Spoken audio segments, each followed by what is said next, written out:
Thank you अल्लाह सलाम, रोहिना, पूरी team. पूरी सिंध की तालीम तबाह है और आपने देखा कि हैदराबाद जो आज से 20-25-30 साल पहले पाकिस्तान का तीसरा बड़ा शहर था, पहली बात तो वो 8वां बड़ा शहर कैसे हो गया? जो तीसरा बड़ा शहर था वो 8वां बड़ा शहर क्यों बन गया? हालांकि माइग्रेशन पूरे सिंध से हो रही है हैदराबाद में, जिस तरह दूसरे शहरों से हो रही है। वजह यह है कि जो लोग माइग्रेट करके आते हैं लाड़काना से, दादू से, जैकबाबाद से, थर से, उनको जब हैदराबाद में फैसिलिटीज वही मिलती है जो विची में है और दादू में है, लाड़काना में है, तो वो हैदराबाद आते हुए कुछ अर्से के लिए तो फैसला करते हैं, झिझकते हैं, आते हैं, फिर कराची चले जाते हैं, कहीं और चले जाते हैं, ये वापस सकर चले जाते हैं। क्योंकि वो जब दादू से निकलकर हैदराबाद आते हैं तो लोड शेडिंग वही है, तालीम की हालत वही है, रोड वही टूटे हुए हैं, गटर वही पानी उबल रहे हैं, पानी वही गंदा गटर वाला जहरीला है जो दादू में है, जो सकर में। वैसे जैसा सकर, जैसा शिकारपुर वैसा हैदराबाद, जैसे क्राइम शिकारपुर के रास्तों पे वैसे हैदराबाद में। तो इसलिए आहिस्ता आहिस्ता सुकड़ के अगर कराची भी बंदरगाह न होता और कराची भी इंटरनेशनल एयरपोर्ट न होता और कराची भी तमाम कॉर्पोरेट सेक्टर का हेडक्वार्टर न होता तो लोग कराची भी रहना पसंद न करते, क्योंकि ये सिंध के जो दोनों बड़े शहर हैं इंक्लूडिंग थर्ड सिटी सकर, उसको जिस तरह उनका सत्यानाश किया गया है, तबाह बर्बाद किया गया है, उससे लोगों में कोई चाल नहीं वहां है।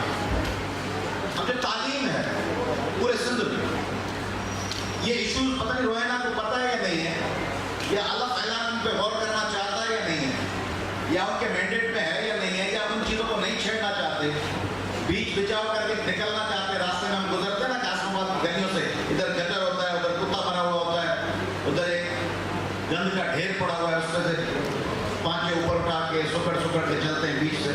तो पता नहीं अल्लाह ऐलान भी ऐसे चलना चाह रहा है कि इसको चोट न लगे, इसकी दिलादारी न हो, यहाँ फला हुक्मरान को हाथ पे कोई छींटे न पड़े, बीच बचाव करके चला जाए, नाम न लिया जाए, किसी का निशानदही न की जाए। 10 साल सिंध की तबाही की। तो उसमें सिंध का सबसे बड़ा ये इशू नहीं है कि स्कूल कितनी इमारतें हैं। सिंध में इशू ये है कि सिंध में दही इलाकों में जो टीचर मुकर्रर किए गए वो घोस्ट स्कूलों में घोस्ट टीचर स्कूल थे नहीं। स्कूलों में जानवर बंधे हुए, भैंसें, गाय, बकरियां, वहाँ गोडाउन्स हैं, वहाँ उन गोदामों में बारदाना यानी गंदुम की बोरियां जो कब्जे में ली गई है वो पड़ी हुई, वहाँ पर बेल बंधे हुए, वहाँ पर जो फ्लड्स में कनाते और तंबू आए थे लोगों को देने के लिए वो जमा है, वहाँ पर जो लोगों की नाम पर इमदाद के सामान आए उनके ढेर लगे हुए हैं, जो बड़े जागीरदार वहाँ के गर्म वजीर इस्तेमाल करते हैं। स्कूल उनकी होता के बने हुए, उस स्कूल में जो टीचर है वो उस टीचर को उस मोहल्ले उस गांव के बंदे को टीचर रख दिया गया। ये दूसरा बड़ा था कि उस स्कूल में जो शिकारपुर का स्कूल है या जो जैकबाबाद का स्कूल है या ठट्टा का है, वहाँ टीचर कौन है?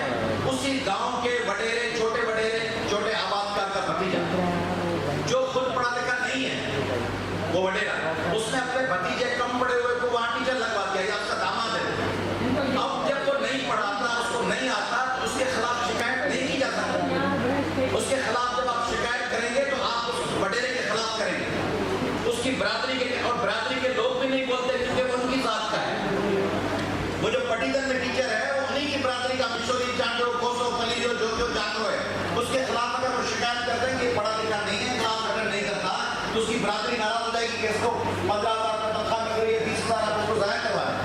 इसलिए एक डिस्कशन का नेटवर्क बना दिया गया है जिसमें एक गांव के 80 बच्चों की तालीम और मुस्तकबिल तबाह हो रहा है, मगर उसके खिलाफ शिकायत नहीं की जा सकती, बरादरी नाराज हो जाएगी। और दूसरी बात, तो जो टीचर्स मुकर्रर किए गए हैं उनकी, रोहिना आपकी बातचीत डिस्टर्ब कर रही है, ये जो आपका जो नेटवर्क है स्कूलों का, वो नेटवर्क स्कूलों का, उसमें जो टीचर्स हैं वो टीचर्स इनएफिशिएंट और नाअहल टीचर्स जो हैं उनकी वफादारी की तकाजा क्या है कि वो भले पढ़ाई न करें, वो अच्छे प्रिजाइडिंग ऑफिसर्स बनकर वोटों पे ठप्पे लगें। वो जो टीचर है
में ऊपर से नाम आते हैं, उसके जरिए लोग क्वालिफाई करते हैं, वो पढ़ के क्या करेगा?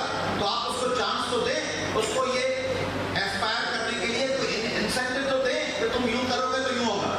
उसका रास्ता आपने बंद कर दिया है। अब उसमें क्या हो रहा है? अब उसमें मदारिस,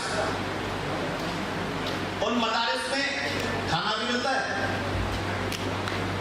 स्कूल में रियायत भी मिलती है, ईद पे एक बकरा भी दे देते हैं उसके वालिदैन या भाइयों को ज़िबा करने के लिए, ईद पे अच्छे कपड़े भी मिल जाते हैं, बंदा बच्चे को वहां छोड़ के जाता है।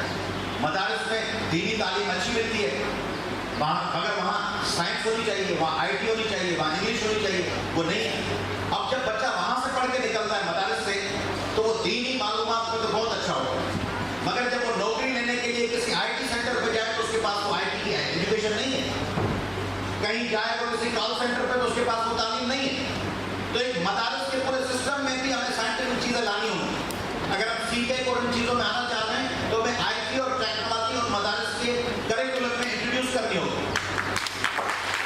और जो स्कूल है, उन स्कूल्स में हमें वोकेशनल ट्रेनिंग के लिए कोई सब्जेक्ट शामिल करना होगा। ये जो रोहिना ने बात की बड़ी जबरदस्त थी, उन्होंने बताया, इसको थोड़ा सा एनालाइज करें। रोहिना ने आपको बताया कि हैदराबाद में जो गवर्नमेंट प्राइमरी स्कूल्स हैं वो 310 के करीब हैं, और जो मिडिल स्कूल है वो 71 है, और जो हाई स्कूल्स हैं वो 60 हैं। 60 310 में से 60 बन गए प्राइमरी से हायर तक आते हुए, यानी 20%।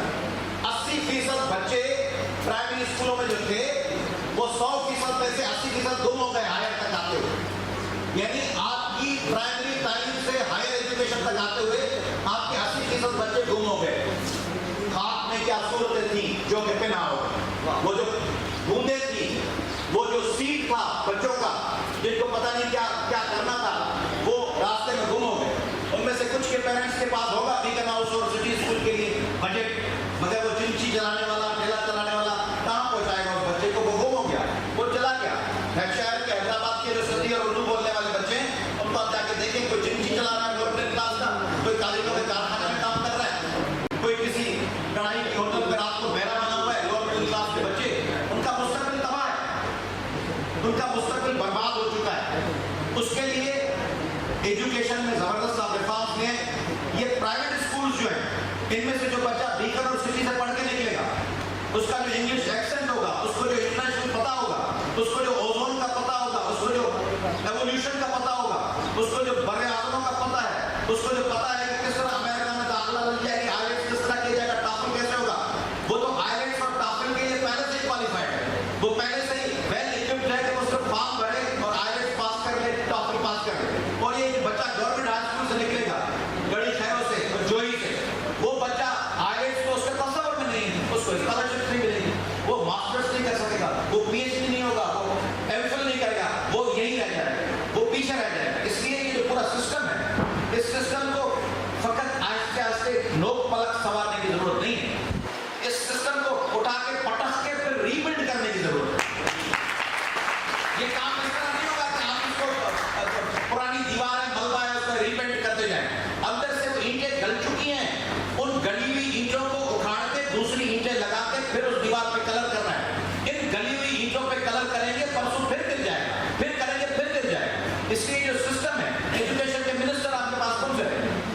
आपके पास 1988 से एजुकेशन के बल्कि 70 से एजुकेशन सब करप्ट हैं, जो नौकरियां बेचते हैं, सब 2 नंबर वजीर, सबसे करप्ट वजीर सिंध में तालीम के शोबे में लगाए।